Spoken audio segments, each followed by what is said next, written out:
탐관오리라는 말이 있습니다. 그렇죠? 탐관오리. 탐욕스럽고 부패한 관리를 얘기합니다. 이들은 자기의 위치를 이용해서 재물을 축적하고 백성들을 괴롭히는 사람들을 말합니다. 과거에도 있었고 오늘날에도 권력형 비리라는 말을 통해서 지금도 지적되고 있습니다. 마귀가 굉장히 좋아하는 것들입니다. 이걸 하게 되면 사회와 나라가 서로 불신하게 되죠. 백성들이 힘들어지고 갈라진다는 것이죠. 그래서 마귀가 지금도 씁니다. 이기심을 부추기는 거죠. 나만 되면, 나만 이득을 취하면 된다고 하는 그런 마음들이죠. 그러니까 느헤미야를 통해서 본 것이 그런 것입니다. 그렇죠? 외적으로 압력을 가해서 실패했습니다. 그랬더니 이번엔 내적으로 사람들에게 그런 마음을 부추겨서 흔들었지만 이 느헤미야의 리더십 하에서 앞을 향해서 나아가더라는 것입니다. 그래서 그들에게 비상이 걸렸죠. 그렇지만 그는 밀고 계속해서 사람들을 독려해서 주어진 목적을 향해서 나아갔다는 겁니다. 지난 잠깐 말씀을 보시면 느헤미야가 이 성벽 재건의 말씀을 하다가 잠시 그 성벽 재건에 대한 말씀을 멈추고 자기 자신에 대해서 얘기하는 것을 볼 수 있습니다. 유다 총독으로 오랫동안 재직했지만 느헤미야가 처음부터 유다 총독으로 온 것은 아니었습니다. 우리가 느헤미야 1장을 본 것처럼 그가 마음에 둔 것은 예루살렘의 성벽 재건을 위해서 온 것이었습니다. 그렇죠? 총독으로 온 것이 아니었습니다. 왕의 허락을 받고 기한을 정하고 그렇게 해서 성벽 재건하러 왔다는 겁니다. 그래서 그가 주변의 압력에도 내부의 그런 반대도 불구하고 밀고 나왔기 때문에 오늘 말씀 보시면 이제 처음으로 그의 공사가 52일 만에 끝났다고 얘기하고 있습니다. 엘룰월 25일이라고 되어 있습니다. 엘룰월은 유대 달력으로는 12월이지만 우리 달력으로 얘기한다면 8월달, 9월달입니다. 이때는 비가 오지 않은 때입니다. 그러니까 공사도 조금 더 앞당길 수 있었다고 생각이 됩니다. 그 넓은 성벽을 어떻게 50일 만에 했는가? 지금 현재 사실 불가능합니다. 그렇죠? 기초부터 쌓아서 올라간 것이 아니고 무너진 터 깎아내고 다음 그 위에다가 옮겼기 때문에 50일 만에 가능했다고 얘기해 줍니다. 느헤미야는 이 50일 만에 성벽을 마치고 다시 수산으로 돌아가게 됩니다. 그리고 같은 해에 445년 다시 돌아와서 그때는 유다 총독으로 이제 지나게 됩니다. 그것이 우리가 앞에서 봤던 12년 동안 아닥사스다 왕 20년부터 32년 동안 12년 동안 내가 총독에 있었지만 내가 녹을 받지 않았다고 얘기하는 말이 그 말이에요. 이 총독이란 말의 문자적인 의미가 찾아보니까 히브리 말로 폐하라고 되어 있습니다. 폐하. 이게 보니까 강 건너 행정구역 자치 내의 총 리더를 얘기한 것입니다. 이 총독의 명칭으로 불린 사람이 성경에 몇 명 나옵니다. 그러니까 에스라서에 보면 맨 처음에 바벨론으로 포로 돌아올 때 첫 번째로 돌아올 때 리더가 스룹바벨이라고 되어 있습니다. 스룹바벨과 예수아라고 되어 있습니다. 그 스룹바벨도 총독이라고 되어 있습니다. 그리고 에스라서에 또 보면 셀스바살이라는 나옵니다. 셀스바살. 같은 이름인지 다른 정하지 모르지만 셀스바살도 총독이라고 되어 있습니다. 페르시아 관리도 총독이라고 되어 있습니다. 이 총독, 사마리아도 총독이 있고 암몬에도 총독이 있고 유다에도 총독이 있습니다. 이 총독 아닥사스다와 페르시아 왕이 그들에게 왜 그런 직분을 주겠습니까? 가장 큰 이유가 뭐겠습니까? 물론 그 다스리는 지역을 잘 관리해서 이 페르시아 제국에 반역하지 않기를 원하는 것입니다. 또 하나는 돈 문제가 걸려 있습니다. 세금을 많이 걷어서 바치라는 것입니다. 그러면 그 세금을 통해서 페르시아는 더 힘을 가지고 주변의 땅을 더 넓혀가는 거죠. 이것이 가장 큰 목적입니다. 그리고 그 가운데 일부를 총독의 생활비와 자치 행정부를 관리하는 데 사용하는 것이죠. 근데 느헤미야의 앞에 왔던 모든 총독들은 다 그렇게 했다는 겁니다. 근데 느헤미야는 자기가 총독으로 온 이후로는 그들과 달랐다는 겁니다. 땅도 사지 않았다고 얘기합니다. 녹봉도 받지 않았다고 얘기합니다. 세금도 많이 거두지 않았다고 얘기합니다. 더 나아가서 그는 자기 돈으로 매일 600명 정도 되는 사람을 먹이는 섬기는 자로 살아왔다는 것입니다. 그러니까 내적으로 문제가 일으키는 그런 소수의 기득권자들을 향해서 너희가 이렇게 하면 되냐고 말할 수 있는 거죠. 나는 그렇게 하지 않았다는 것. 그러니까 너희도 그런 권리를 포기하고 가난한 사람들을 착취하거나 세금을 많이 받거나 고리를 많이 받거나 아니면 심지어 동족들의 자녀를 종으로 삼던 것은 하지 마라. 오늘 이후로 하도록 네가 하나님께 맹세하라고 얘기할 수 있었던 거죠. 그리고 그들이 할 말이 없으니까 아멘으로 얘기했고 그들이 지켰기 때문에 이 50일 만에 성벽도 이루어진 거라고 여겨집니다. 느헤미야의 그런 본을 보이는 행동과 결단력은 가난과 기근과 세금으로 어렵게 사는 사람들에게는 굉장히 위로와 힘이 됐을 거라고 생각합니다. 저 사람은 우리 편에, 가장 높은 사람이 우리 편에, 백성 편에 서 있구나.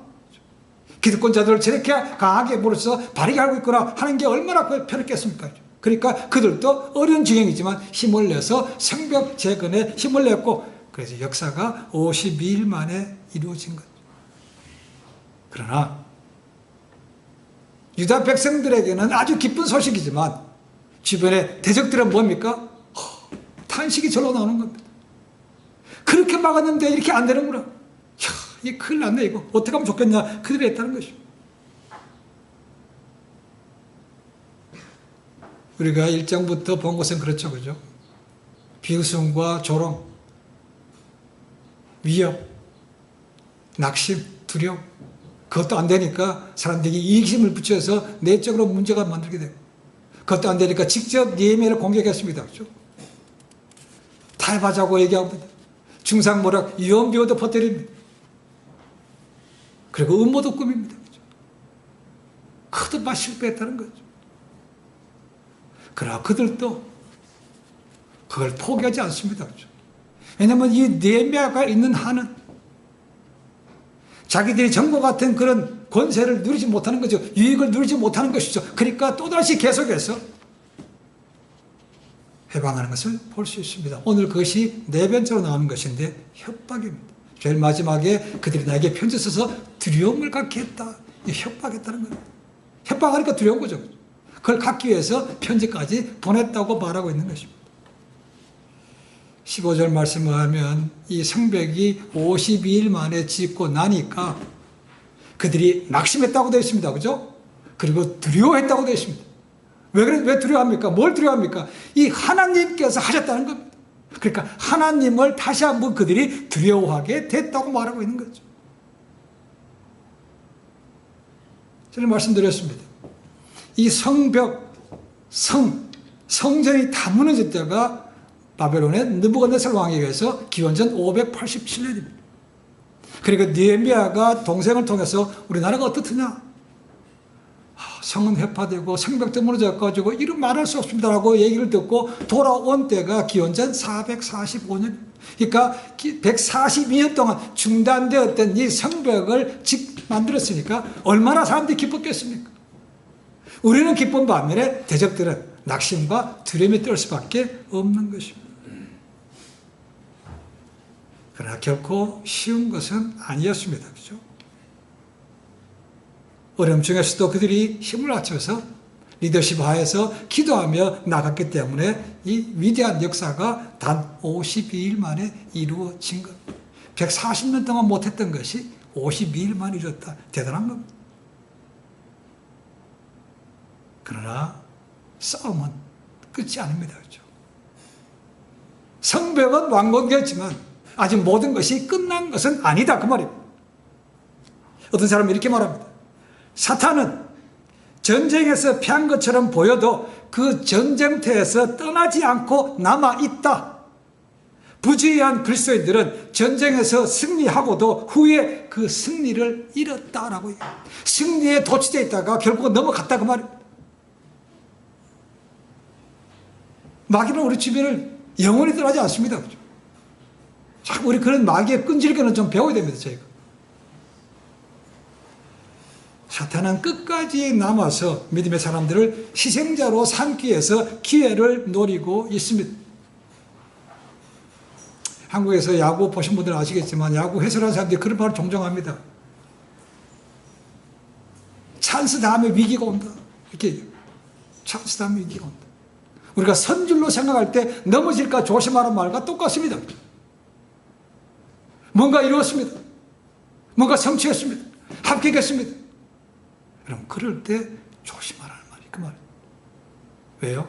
그 다음에 오는 그런 교만한 그런 것들을 마귀가 또 악용하기 때문에 그렇습니다. 오늘 말씀 보더라도 자 50일 만에 공사가 끝났습니다. 그런데도 그 대적들의 음모는 끝나지 않았다는 겁니다. 또 다른 소식이 있다는 거죠. 그래서 뭐냐면 또 느헤미야라고 굉장히 낙심되게 하는 것들입니다. 느헤미야 최측근, 요즘에 참모라고 볼 수 있습니다. 참모들. 그들 가운데 적들과 내통하는 사람들이 있더라는 겁니다. 그 대표적인 사람이 누굽니까? 오늘 말씀 보니까 도비야라고 되어 있습니다. 암몬의 총독 도비야. 암몬은 요단강 동편입니다.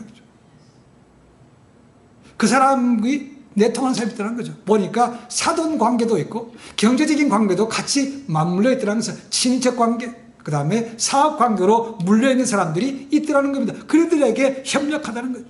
그들의 말을 전하기도 하고 내가 한 말을 전하기도 하고 협박하는 것도 서슴지 않고 하더라는 것입니다. 그것 때문에 18절에 보니까 유다에서 그와 동맹한 자가 많다라고 되어 있습니다. 동맹한 자.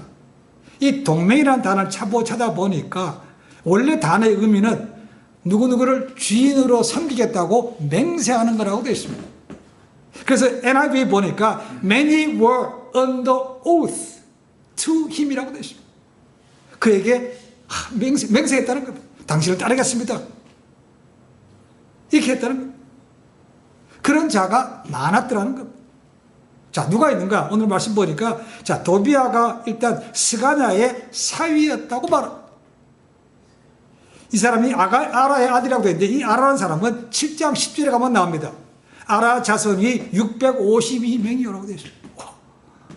그 사람 자손이 650명. 그러니까, 든든한 백그라운드가 생기는 거죠. 그렇죠? 자, 그 사람하고 사위. 그 다음에 뭡니까? 이 도비야의 아들은 여호하나의 베가냐의 아들인 무슬람의 딸과 결혼했다고 되어 있습니다. 사돈지가 있는데 사위가 될 뿐만 아니고 사돈도 있어요. 이 무슬람은 3장 4절에 나왔습니다. 이 사람 보니까 어문을 중심으로 성벽을 쌓는데 함께 있었던 사람이라고 되어 있습니다. 이 무슬람이 열심히 성벽 재건하고 있는 동안에 그의 가족들은 은밀하게 뒤에서 이 성벽을 파괴하고 있었다고 볼 수 있습니다. 뒷거리 하고 있었다는 겁니다. 아마도 도비야가 유다 사람들과 혼인관계를 맺고 비즈니스적으로도 영향을 해쳤던 것은 이 도비야를 통해서 이루어진 거라고 볼 수 있습니다. 이것은 이미 느헤미야가 오기 전에 있었던 것입니다. 느헤미야가 온 다음에 50일 동안에 뭐 결혼하고 이런 게 아닙니다. 그죠?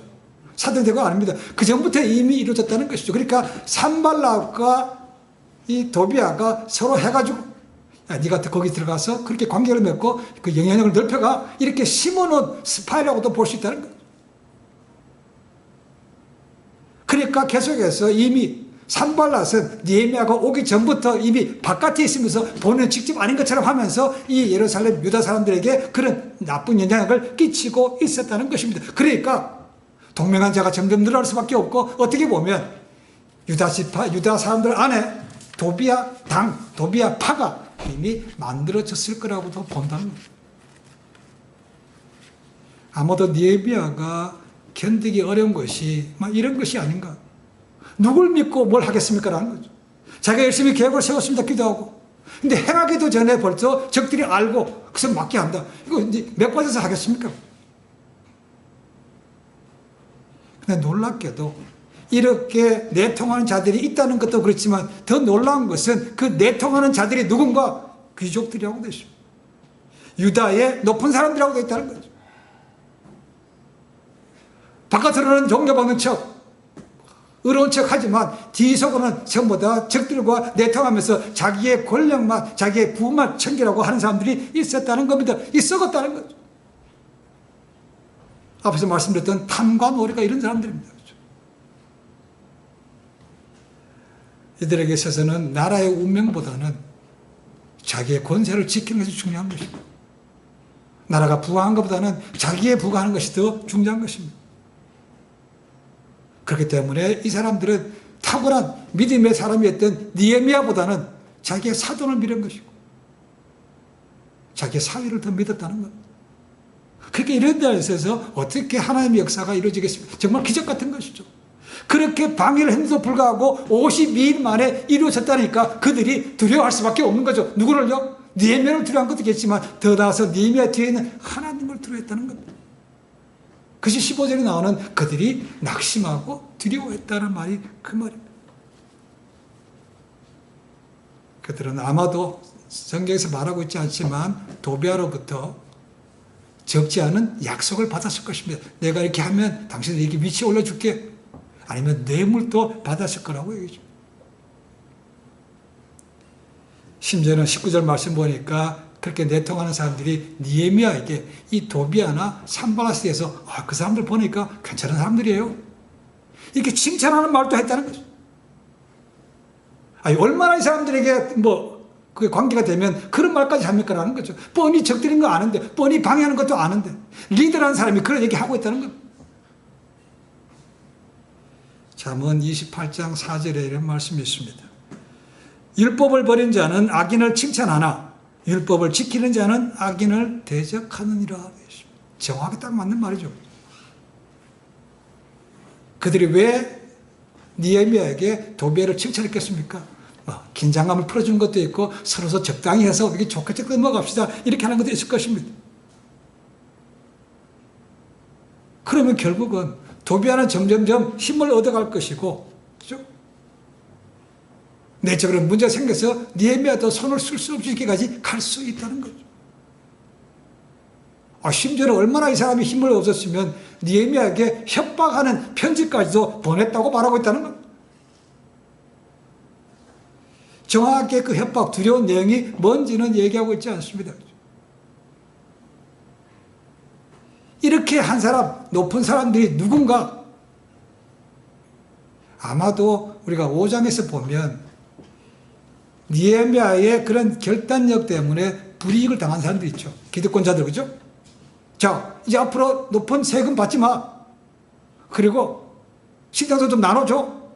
종들 다 돌려줘. 이렇게 하니까 기득권자들은 소대를 본 거죠. 많은 사람들 앞에서, 하나님 앞에서 하라니까 아멘이라고 했지만 결국은 마음에 불만이 생기는 겁니다. 이런 사람들의 말로 사탄이 굉장히 작업하기가 좋은 사람들이죠. 그걸 부추기면 되는 거죠. 야, 좀만 참았다가 조금 지나고 나면 뒤엎어버려. 이거 이렇게 손해보고 지낼 수 있겠어? 이렇게 부추기는 겁니다. 이런 사람들 통해서 역사하고 있다는 거죠. 이런 사람들이야말로 우리가 잘한 대로 대한민국을 침략해서 일본이 점령할 때 나라를 팔아먹었던 이완용이라든가 그런 사람들과 비교가 되는 거죠. 그렇죠?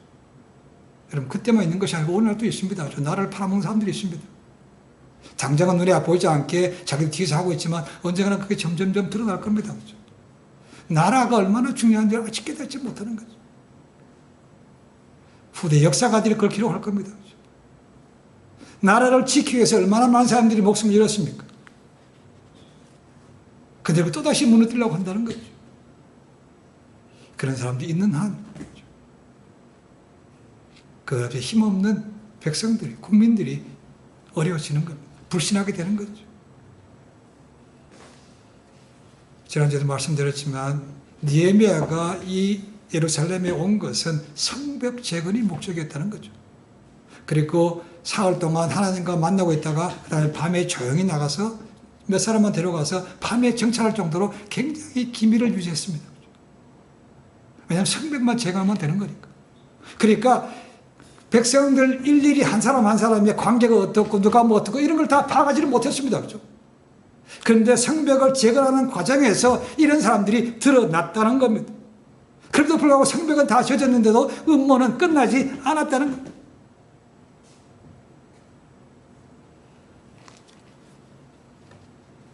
이들은 일단 느헤미야가 안 보였으면 좋겠어. 성벽 지어진 것을 다시 허물 수는 없는 거죠. 느헤미야가 있으면 안 되는 거죠. 이들의 궁극적인 목적은 느헤미야를 이 총독에서 끌어내리거나 아니면 아예 이 나라를 떠나거나 하는 것이 목적입니다. 그러니까 성벽은 완공이 됐지만 그들의 모든 계략들은 아직도 끝나지 않고 진행형 ING로 되고 있는 거죠. 느헤미야가 수산에서 예루살렘으로 온 지는 성벽 공사가 52일 만에 끝났습니다. 그죠? 그 오는 과정은 뭐 2달 정도에서 빼더라도 와서 예루살렘에 와서 이 작업한 모든 것은 2달을 조금 넘거나 하여튼 그밖에 안 됩니다. 그죠? 다 파악하지 못합니다. 그런데 그런 문제들이 수면 위로 드러나게 만들었다는 겁니다. 오히려 드러나게 더 좋습니다. 그죠? 그것이 계속해서 밑에까지 스며들었다면 정말 어떻게 될지 모릅니다. 골마 터지는 것이 차라리 나을 수도 있다는 거예요. 당장은 아픕니다. 그죠? 그래, 궁극적으로 볼 때는 그것이 훨씬 더 좋은 거죠. 믿을 사람 별로 진짜 없습니다. 눈물의 선자라고 말한 사람이 예레미야입니다. 예레미야는 하나님의 말씀 받았습니다. 하나님께서 주신 말씀 그거죠. 이 백성들이 자기 동족들이 망한 것을 보고도 여전히 내 목전에서 악을 행하기 때문에 이들은 바벨론에서 망한다고 얘기했습니다. 이 메시지를 전하기가 쉽겠습니까? 본인도 원했겠습니까? 하기 싫은 거죠. 그렇지만 하나님께서 하라니까 전할 수밖에 없는 거죠. 그런데 그렇게 하나님의 심판을 외쳤지만 한 명도 그에게 귀담아 듣지 않았다는 겁니다. 심지어는 같은 선자들도 느헤미야를 부정하거나 심지어는 그를 가두고 죽이려까지 했다고 말하고 있습니다. 그 답답한 심정을 누가 알겠습니까? 그래서 예레미야 9장 4절 보면 그의 안타까움을 이렇게 기록하고 있습니다. 너희는 각기 이웃을 삼가며 아무 형제든지 믿지 말라. 형제마다 온전히 속이며 이웃마다 다니며 비방함이라. 서로가 서로를 불신하고 서로가 서로를 속이자는 것입니다. 누가 뭐 하더라도 믿지 말고 하나님께 주신 말씀만 내 말을 들으라고 하는 것입니다. 그런데도 그들은 듣지 않았기 때문에 결국은 하나님의 말씀대로 느부갓네살에게 완전히 망합니다. 그때가 돼서야 느헤미야가 맞네.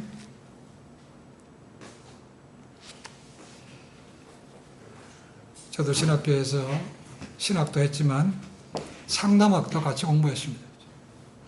그 교수들이 하는 얘기가 그겁니다. 이 상담할 때 있어서 가장 중요한 것 중에 하나가 뭐냐면 ethical code, 이 윤리적인 그런 코드가 있는데 그건 뭐냐면 confidentiality, 기밀을 유지하라는 것입니다.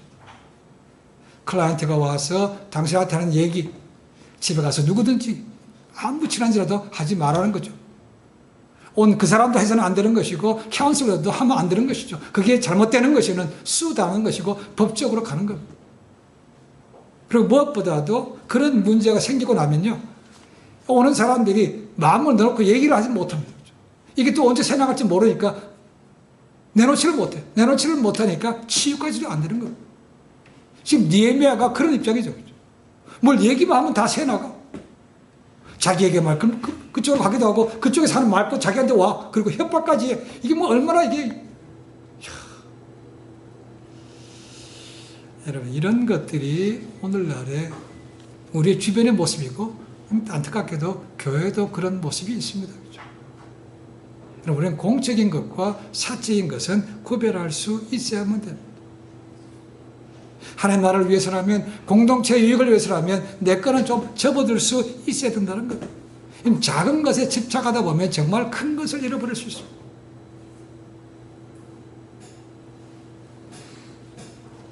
교회 공동체 안에서도 자기를 위하고 나라를 위하고 하나님을 위한 일인데도 불구하고 별로 관심이 없어요. 뭐 그러나 보다 한 귀로 듣고 한 귀로 흘려버려. 여전히 그 가운데 자기 목소리만 높이는 사람이 있고, 그 가운데 자기 이익을 챙기는 사람도 있고, 그 가운데서 사람을 팔을 나누는 수고스한 사람도 늘 있습니다. 그렇죠? 이것은 이미 수천 년부터 해왔던 일이고, 사도 바울의 편지를 통해서도 그걸 알 수 있는 것입니다. 오늘날의 교회에서도 우리가 볼 수 있습니다. 가정이나 교회나 문제가 없는 곳은 없습니다. 왜냐하면 죄인인 우리가 함께 모였기 때문에 그렇습니다. 그럼 문제는 그 문제를 어떻게 해결해 나가는가가 중요한 것이죠. 하나님께서 우리 인간에게 주신 기관은 인스티튜트 두 개밖에 없습니다. 그렇죠? 교회와 가정. 그래서 이 교회와 가정의 원리가 똑같습니다. 둘 다 하나님이 머리 되십니다. 하나님이 주인 되시는 것.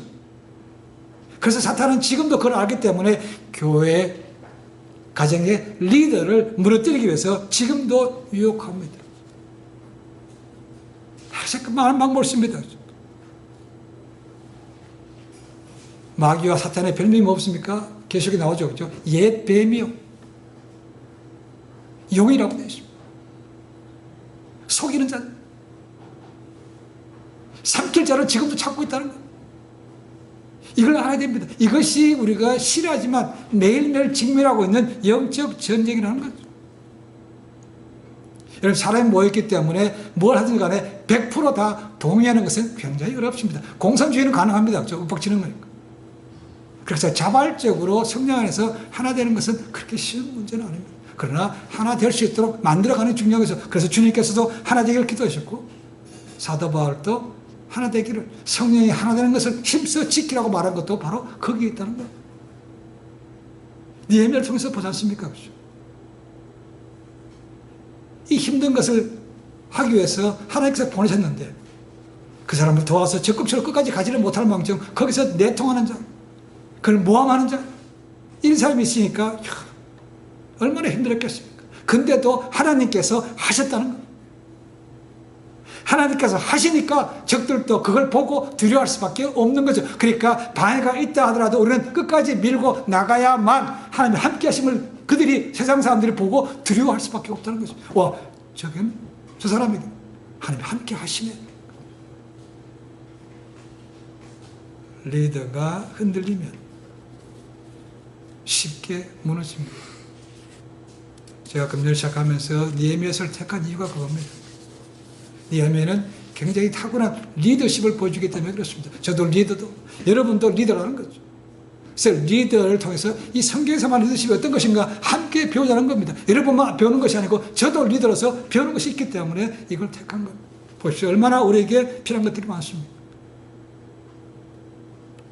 1장에서 보았던 것이 그겁니다. 니에미아가 이 예루살렘으로 온 것은 관심 때문이었습니다. 관심. 예루살렘에 갔다 온 동생에게 야, 내 나라가 어떻더냐? 자기 나라에 대한 관심으로부터 시작되는 것이 이까지 온 거죠. 그렇죠? 그 복잡한 과정을 거쳐서 와서 고생하면서 52일 만에 성벽을 완성한 것이 그 관심으로 시작했다는 겁니다. 내가 정말로 뭔가 관심이 있다면 무관심하거나 쉽게 흘려버리거나 포기하지는 않을 겁니다. 그렇죠? 내가 관심이 없으니까 내 마음에 안 드니까 그냥 흘려버린다는 거죠. 니에미아는 그런 것이 아니었다는 거죠. 나라를 통해서 내보다는, 내 편안보다는, 내 부를 취하는 것보다는 나라가, 내 동족이 어떻게 되는 것을 거기에 관심이 많았기 때문에 그는 왔다는 거예요. 그러니까 우리가 뭘 하든지 간에 하나의 나라가 우선이 되는 것이고 그럼 믿음의 사람이 우선이 되는 것도 맞다고 볼 수 있습니다. 우리의 행복은 마귀에게는 불행입니다. 그렇지만 우리의 불행은 마귀에게는 행복이 됩니다. 우리가 안 되면 안 될수록, 우리가 꼬이면 꼬일수록, 우리가 어려울수록 마귀는 기뻐하는 거죠. 이게 현실입니다. 그러니까 기회만 되면 찌르는 겁니다. 다양한 방법입니다. 이 방법을 아시라는 거죠. 우리가 지금 9가지 봤습니다. 그렇죠? 이 9가지는 지금도 쓰고 있는 겁니다. 그 외에도 더 확실한 방법이 더 많습니다. 우리가 지금 어려움을 당하고 있다고 보지만 니에미아가 당했던 어려움과 비교가 되겠습니까? 아닐 거라고 생각합니다. 근데 그는 하나님께 기도하면서 말씀을 근거로 해서 때로는 결단력, 때로는 무시한 것도 있고 때로는 부딪혀가면서 사람들 독려해서 이 하나님 놀라운 역사를 이루었다는 겁니다. 여러분, 사람 믿지 맙니다. 하나님 보지 않는 것이 맞습니다.